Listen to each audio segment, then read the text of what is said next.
Muling uminit po ang usapan tungkol sa mga crypto assets na hawak ng gobyerno ng United States matapos lumabas sa social media ang mga ulat tungkol sa mga bagong kumpiskadong digital assets. Dahil madalas nang nagkukumpiska ang US ng mga cryptocurrencies na konektado sa mga kaso ng krimen, mabilis na nagiging usapan ang bawat bagong datos, lalo na kung kasama rito ang malalaking coin tulad ng XRP. Kaya yan po ang siyang ating pag-uusapan sa video na ito, pero bago po tayo magpatuloy ay pakibasa na lamang po muna ang disclaimer dito po sa ibaba ng ating screen. Ayan, ano nga ba ang nagpasimula ng bagong usapang ito? Sabi po rito ay the latest conversation was sparked by a post shared by Abdullah Nassif, host of the Good Morning Crypto podcast, who referred data first published by Bank XRP on X. Ayan. Ang simula daw po ng lahat ay galing sa isang post ni Ginoong Abdullah Nassif. Siya po ang host ng Good Morning Crypto podcast. Binanggit po niya ang datos mula po sa Bank XRP sa platform na X. Ayan. Sa ulat na ito ay sinabi na kamakailan ay nakumpiska ng US Drug Enforcement Administration or DEA ang $54.7 million na halaga ng crypto assets. Kasama po rito ang $27.9 million sa Bitcoin, $16.5 million sa Ethereum at $7.8 million sa XRP. Ang market impact po nito ay ang pagbubunyag ng ganitong impormasyon ay kadalasang nagiging sanhi ng biglang pagbabago sa sentiment ng market, lalo na sa mga hodlers na XRP na agad nag-iisip kung ito ba ay ibebenta o itatago ng gobyerno. Ngayon ay bakit po ba naging espesyal si XRP sa usapang ito?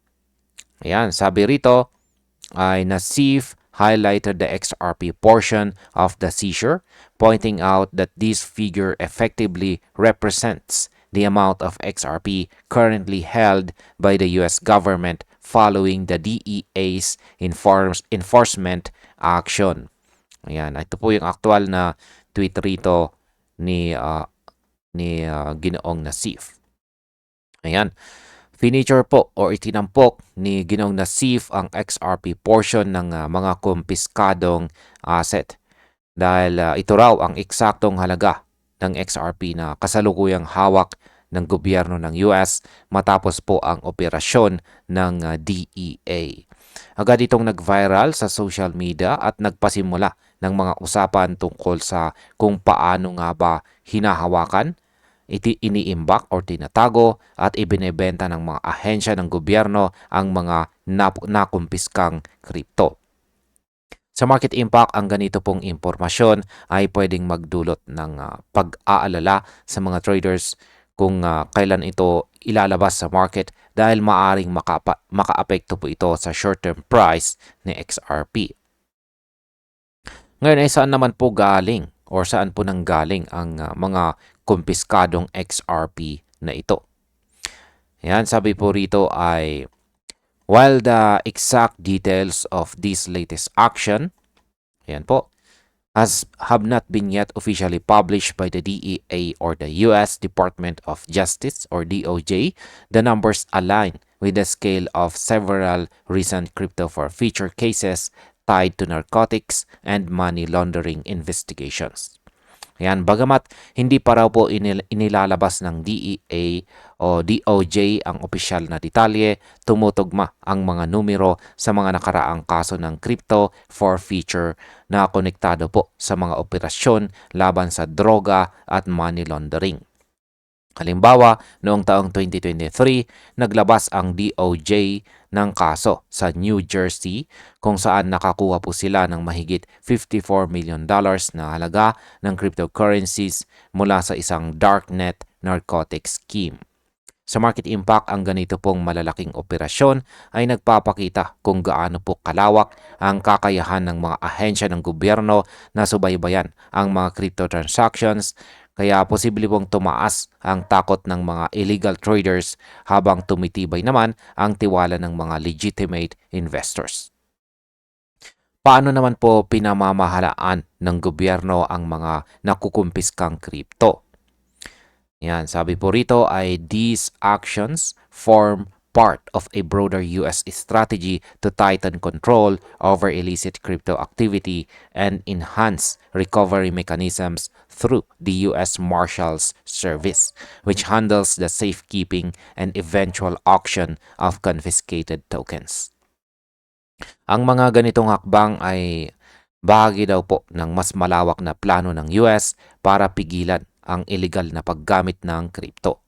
Ang US Marshal Service ang namamahala sa pag-iingat ng mga nakumpiskang token at sila rin ang nag-o-auction kapag dumating na ang tamang panahon.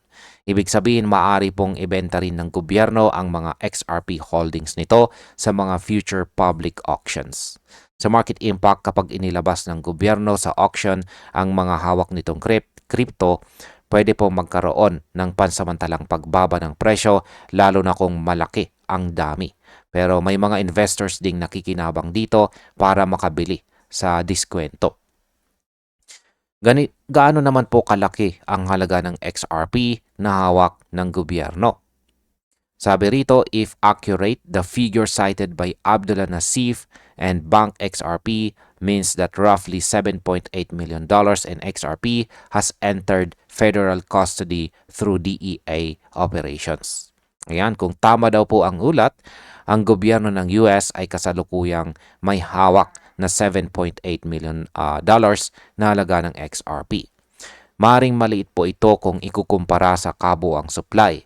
Pero mahalagang simbolo ito na nagpapakita ng lawak ng paggamit kay XRP mula po sa legal hanggang sa mga kaso ng krimen.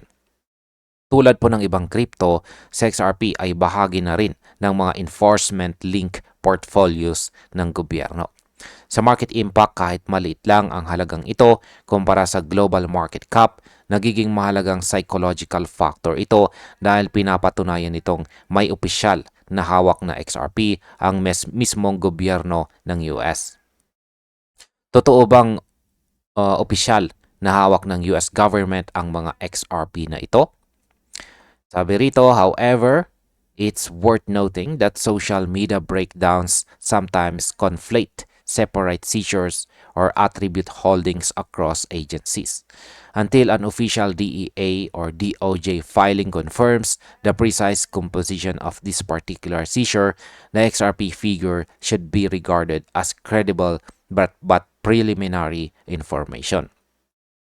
Dapat tandaan daw po natin na ang mga datos sa social media ay minsan nagkakahalo or nagmumula sa magkakaibang source. Kaya hanggang wala pang opisyal na kumpirmasyon mula sa DEA o DOJ, ang $7.8 million na XRP figure ay itinuturing na credible pero preliminary lamang. Gayunpaman, sapat na ito para ipakita kung gaano po kalaki ang interes ng publiko sa kung paano po humahawak ng kripto ang gobyerno. Sa market impact, habang hinihintay po ang opisyal na kumpirmasyon, maaring manatiling steady ang presyo ni XRP. Ngunit ang hype po sa social media ay pwedeng magdulot ng pansamantalang spike sa trading volume. Ano naman po ang mas malaking larawan sa likod nito? Sabi rito, Abdullah Nassif's spotlight on this data reflects a growing awareness of how government-held crypto assets could subtly influence market narratives. Yan, while most sized digital currencies are eventually auctioned or liquidated, the timing and method of those disposals can temporarily affect sentiment and liquidity. Ano nga bang ibig sabihin yan? Ipinapakita po ng post dito ni Ginong Nassif ang lumalawak na kamalayan ng mga tao sa epekto ng government-held crypto sa market. Karaniwan, ibinebenta po ng gobyerno ang mga nakumpiskang kripto sa tamang panahon. Ngunit ang mismong timing ng pagbenta ay may kakayahang baguhin ang sentiment ng market. Minsan kahit na maliit na volume lamang ng pagbebenta ay sapat para magdulot ng biglang pagbaba sa presyo. Kaya ang market impact po nito ay kung ibenta ng gobyerno ang hawak nitong XRP ng sabay-sabay, maaari po itong pansamantalang magpababa ng presyo. Ngunit sa kabilang banda, maaari rin itong magbukas ng oportunidad para sa mga traders at investors na pumasok pumuli sa mas mababang presyo. Bilang panghuli, ang opinion ko naman tungkol dito ay malinaw po na si XRP ay hindi lamang po simpleng digital asset kundi bahagi na rin ng mga operasyon at hawak ng gobyerno ng US. Kahit $7.8 million lang ang halaga, simboliko ito ng lawak ng paggamit kay XRP sa totoong mundo, legal man o illegal. Ipinapakita rin ito na patuloy na lumalawak ang kontrol ng mga gobyerno sa digital assets. Isang bagay po na parehong pabor at hamon para sa crypto market. At para po sa atin bilang mga traders at investors, mainam po na maging mapanuri at obserbahan po natin kung kailan ibebenta or i-auction ang mga hawak ng gobyerno. Dahil kapag lumabas ito sa market, maaari itong magdulot ng panandaliang volatility. Ngunit sa dulo, patuloy pa rin po ang pag-usad ni XRP bilang isa sa pinakakilalang asset sa crypto space. At ayan, hanggang dito na lamang po tayo sa video na ito mga ka-crypto. Maraming salamat sa panonood.